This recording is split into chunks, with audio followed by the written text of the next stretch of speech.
Greetings all, this is Justin from Those Hairy Gamers, and with me is Nick. How you doing, mate? Yeah, not too bad. We're going to continue our Ixalan previews talking about Merfolk. Yes, the smallest supported tribe, sadly. I guess it makes sense because we already have a lot of cool Merfolk stuff in the game currently. I just wish it was a bit more even. It has about half of the amount of support for pirates. Yeah.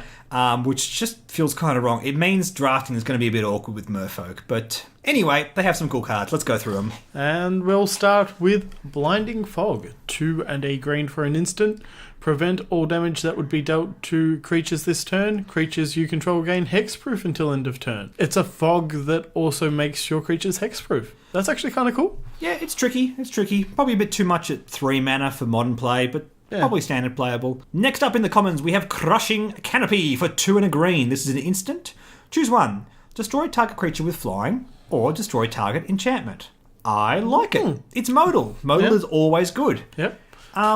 We have some very powerful enchantments in this set, and we also have some really powerful creatures with flying in this set. I mean, that's it. I mean, both creatures with flying and enchantments are generally lower priority targets.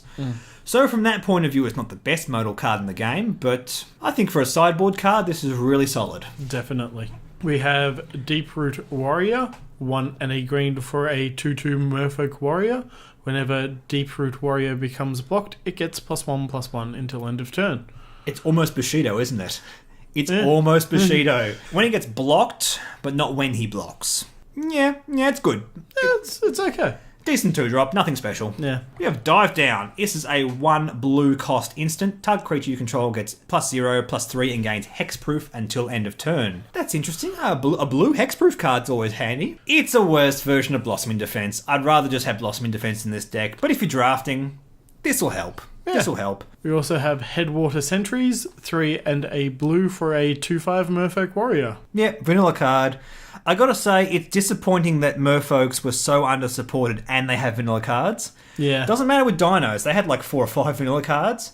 But that's okay, because they have enough support. They have a lot of cards. Yeah. Merfolk need to be using up their slots with good creatures with good abilities, so let's hope there's not too much more vanilla left. Yep. Jade Guardian, 3 and a green for a 2/2 Merfolk Shaman with hexproof. And when Jade Guardian enters the battlefield, put a +1/+1 counter on target Merfolk you control. Yeah, probably a bit below curve. Nothing special, but oh well. Yeah. Next is Jungle Delvar. Cost 1 green and is a 1/1 Merfolk Warrior. Has the activated ability 3 and a green. Put a +1/+1 counter on Jungle Delvar. Yeah, it can grow, but it's a bit too slow for my liking. Terrible. It's just not fast enough. Yeah. 1 with the wind, 1 and a blue enchantment aura, enchant creature. Enchanted creature gets +2/+2 and has flying. So there's a couple of Merfolk synergies with flying, and this is one of them. This is kind of cool. Yeah, I dig it a lot. I mean, it's not just for Merfolk either. In fact, it's completely unspecific when we're talking about creature types. Good enough to put in a favourable wins deck. I'd probably just put more 2-cost flyers in. Yeah. If it was me, but Dinosaurs, maybe? a T-Rex with wings. Yeah. No. Yes. No. Yes. 7/7 trample, flying, No. bad things. No, Justin. This is good in draft, but I don't think it's good enough to see standard play. You Yep. just play more flyers instead. River Herald's Boon. Costs 1 and a green. It's an instant. Put a +1/+1 counter on target creature you control and a +1/+1 counter on up to 1 target Merfolk. So just the top part of text alone isn't good enough. Not for 2 mana, but for 2 +1/+1 tokens. Yeah.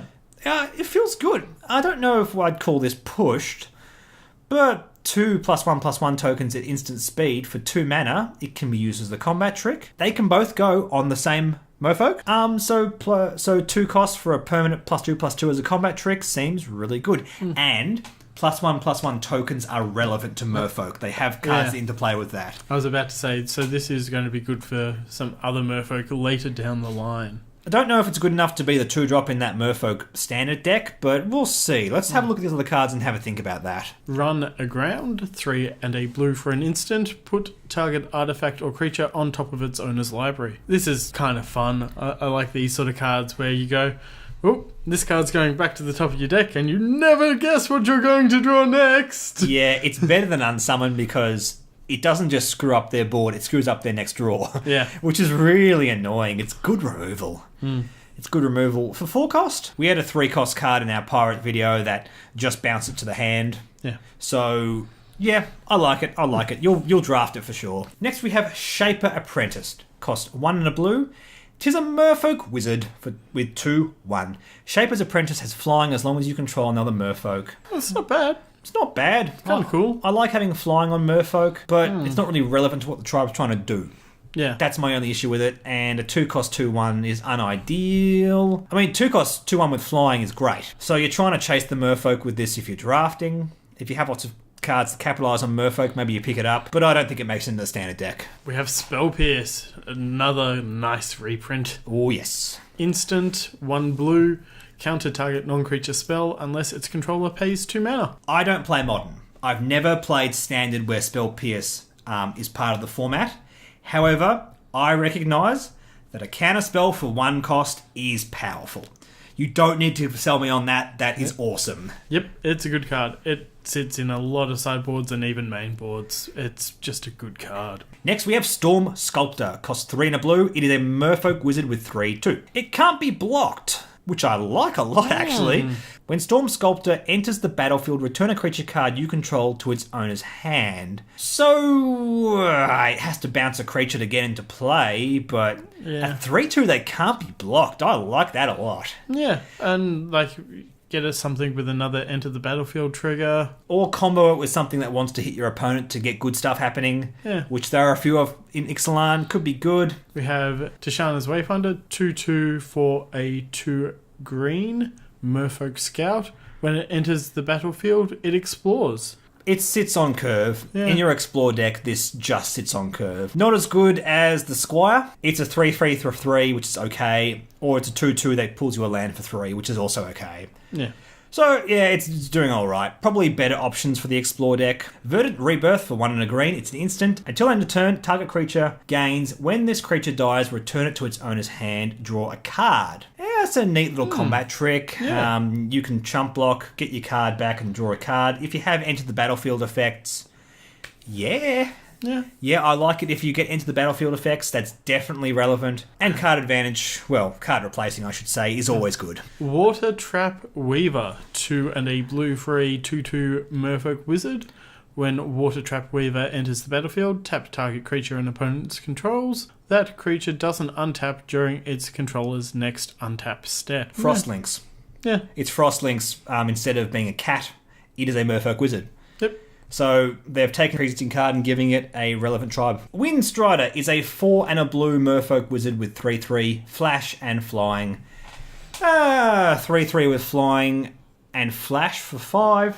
It's an okay French vanilla. Their tempo deck's going to want cheaper stuff though. That's just the reality of it. So now onto the uncommons. We have Deep Root Waters, 2 and a blue enchantment. Whenever you cast a Merfolk spell, create a 1/1 blue Merfolk creature token with hexproof. This is good. However, we don't have enough Merfolk, I don't think. Well, to make a standard deck, you only need like 4 or 5 ones that are decent. Yeah. Don't really have amazing 1-drops. I feel like this is the card that's really helping push the deck along. Yeah. This is a fantastic card. Yeah. It's almost like a Ketra's Monument, but in some ways better. Hexproof I like more than Vigilance. Doesn't bring down the cost of your Merfolk, but that's okay. Yeah. You don't really need to do that in this deck. I want to see more Merfolk in the next set, and then this is... Yeah, because you want to play this card. Emergent Growth costs 3 and a green. Sorcery. Target creature gets +5/+5 until end of turn and must be blocked this turn if able. Ooh. Interesting. Probably a bit pricey. We had Larger Than Life in Kaladesh, which was +4/+4 and Trample, just for 2. For 2 more mana, we have 1 more +1/+1 and must be blocked. I like must be blocked, but it's board state dependent. It's board state dependent. Yeah. Kamina's Speaker, 1 green for a 1/1 Merfolk Shaman. Kamina's Speaker gets +1/+1 as long as you control another Merfolk or an island. This I like. Yeah, this is a good Merfolk. This is something that's standard playable. Yep. It's constantly going to be a 2/2. If it's the first thing you play, no, it won't be. That's fine. Not the end of the world. You will make it work. I like it a lot. And also, It's worth noting if you only have a copy of Deep Root Waters out, it means you play this, you make another Merfolk, and then it becomes +2/+2. Then it becomes 2/2 automatically. You don't need another Merfolk out. Yeah. Which I like a lot. It's doing a lot for 1 mana, and I think it's going to be a great card in the standard Merfolk deck. Yeah. Next, we have Merfolk Branchwalker. It costs 1 and a green, and it is a 2/1 Merfolk Scout. When Merfolk Branchwalker enters the battlefield, it explores. So this is another nice pushed explore card. If it gets the counter, it becomes a 3/2 for 2, which is great. If it doesn't get the counter, it's a 2/1 and you get a land. Yeah, this is pretty good. Yeah, this is one of the better ones. There's Squire's Seeker and this, and I feel like these 2 cards are both 4 of in the explore deck. River Sneak, 1 and a blue for a 1/1 Merfolk Warrior. River Sneak can't be blocked. Whenever another Merfolk enters the battlefield under your control, River Sneak gets +1/+1 until end of turn. Again, Yep. Deep Root Waters. Yeah. Gives you a second Merfolk every time you cast a Merfolk, giving this Merfolk +2/+2 until end of turn. So a lot of low to the ground Merfolk could make this really powerful. Yeah. I like the art as well.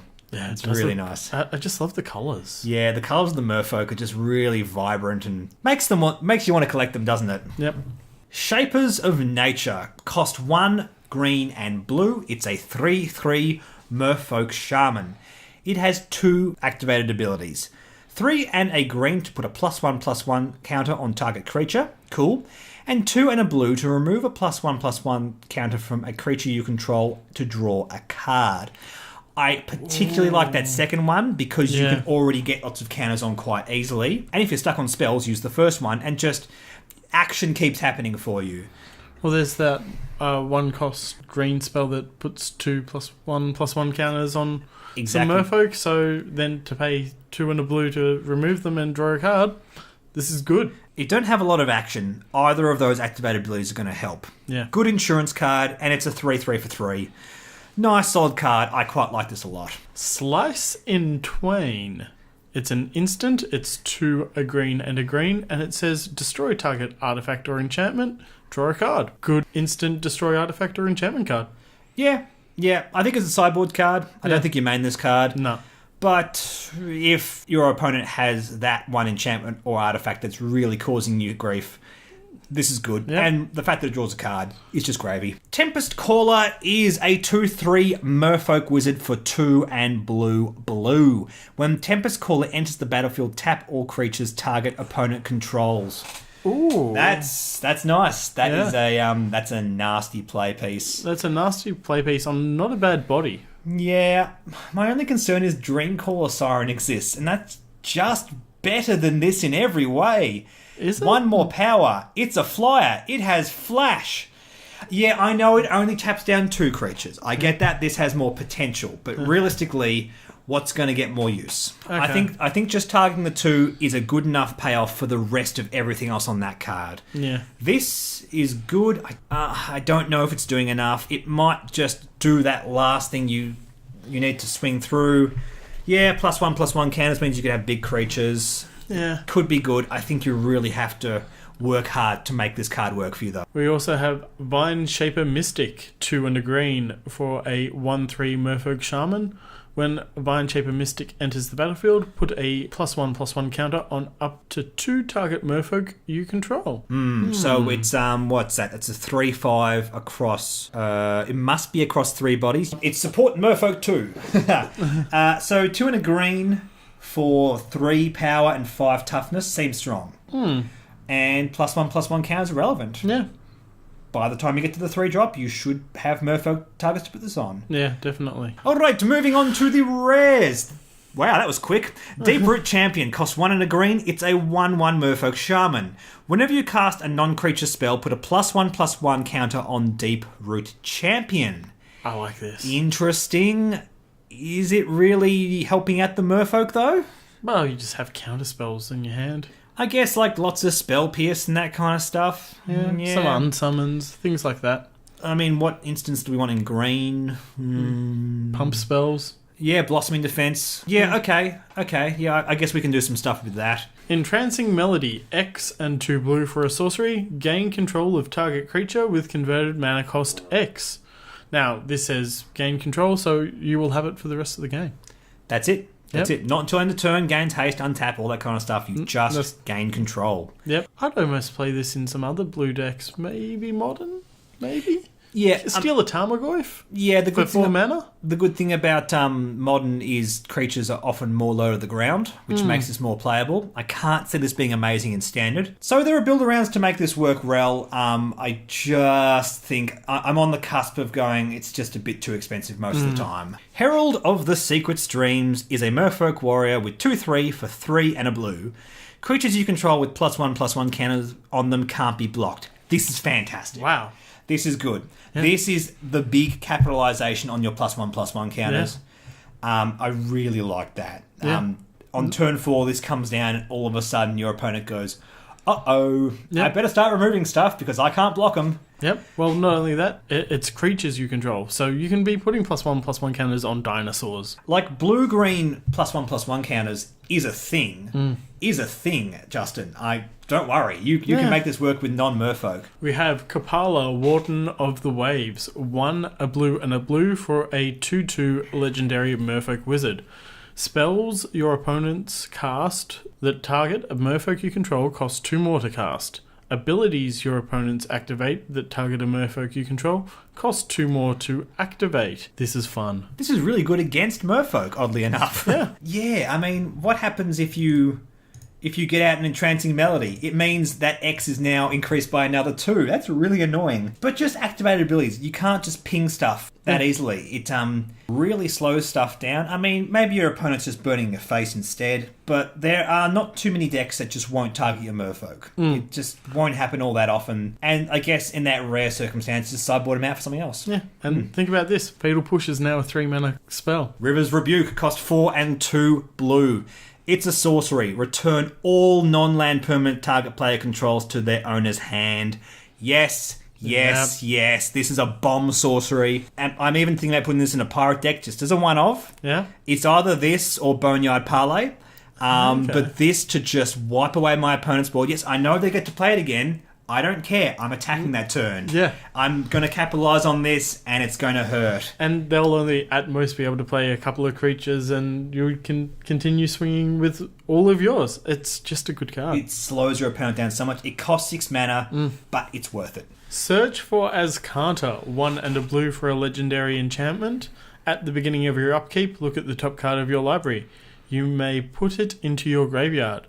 Then if you have 7 or more cards in your graveyard, you may transform. Search for Azcanta. Azcanta, the Sunken Ruin. Tap, add blue to your mana pool. 2 a blue and tap. Look at the top 4 cards of your library. You may reveal a non-creature, non-land card from among them and put it into your hand. Put the rest on the bottom of your library in any order. That last ability there is pretty good. Pretty good. Yep. A lot of people are looking at this going, I just want to get that last ability, but I actually like the front side of this card quite a lot. Yeah. I like the card efficiency that's giving you. It's kind of a scry. Yeah. Kind of a scry. It's a bit of a more brutal scry. Next we have Shaper's Sanctuary. Cost 1 green. It's an enchantment. Whenever a creature you control becomes the target of a spell or ability an opponent controls, you may draw a card. Justin, I love this. Yeah. It's very efficient card advantage for 1 green mana. Stays on the battlefield. If you get 2 of these down the table, it's so annoying for your opponent. It's like, do I kill that creature? My opponent's getting 2 cards if I just do a Fatal Push. Yeah. That's so annoying. Waker of the Wilds. 2 and 2 green for a 3/3 Merfolk Shaman. X and 2 green. Put X +1/+1 counters on target land you control. That land becomes a 0/0 elemental creature with haste and is still a land. So, it's awakening lands, and not only that, you're getting +1/+1 counters, so you can use it for your other +1/+1 abilities. It's very good. Yeah. I like this a lot. And let's not ignore the fact that we have another Merfolk that means creatures with +1/+1 counters can't be blocked. Let's not poo-poo that. No. That's very scary. Yeah. Merfolk need this kind of stuff. Yeah. It needs this kind of really splashy, high-powered abilities to make them worthwhile because of how under-supported they are. And I think this is solid. I really like this. And finally, we have the Mythix for Merfolk. Starting off with Overflowing Insight, cost 4 and 3 blue. It's a 7 mana cost sorcery that causes target player to draw 7 cards. I don't know, is my answer to that. I say it costs too much. Yes, I think 7 mana, if it was an instant, would be fantastic. Because you could force your opponent to draw 7 cards right before the end of their turn and really screw up their hand. Yep. Possibly do some nice milling combo with Fraying Sanity. Yep, there's something going on there, but the fact that it's a sorcery is a bit awkward. Having said that, it does happen to combo with the next mythic we're looking at. I just think a 7-cost sorcery just isn't good enough. It's very splashy, I can see why it's mythic, I just don't think it quite gets there. Yep. The final card for Merfolk, Tishana, Voice of Thunder. 5, a green and a blue. She is a legendary Merfolk shaman with Star. Tishana's Voice of Thunder's power and toughness are equal to the number of cards in your hand. You have no maximum hand size, and when Tishana enters the battlefield, draw a card for each creature you control. This is splashy, this is fun. Yeah, this is a real mythic right here. I like this. Yeah. I love the idea about playing this backed into Overflowing Insight. Yeah. That'd be hilarious, having like a 14-card hand. Yep. And making this a 14-14 and not having to discard any of them, having all this amazing card advantage. Yep. All the fun, all the time. Have you ever played a game of Uno with your family and you just get a hand so big and think, I'm never gonna win this game, but like I can play whatever I want. Yeah. That's what this is gonna be like. Yeah, it's cool, it's splashy, it's fun. I think this is the most exciting Merfolk card we've seen so far. Actually, I like the Awaken one more. Okay, fair enough. I think they're both good, but we'll see how they play out. Cool, that is all the Merfolks, and that is all the tribes of Ixalan. We're going to do one more video of these, because there's a small handful of cards that just didn't quite fit neatly into one of these tribes, not even flavour-wise. Other cards. The other cards, that's right. So stay tuned for that. In the meantime, we will catch you later. Bye.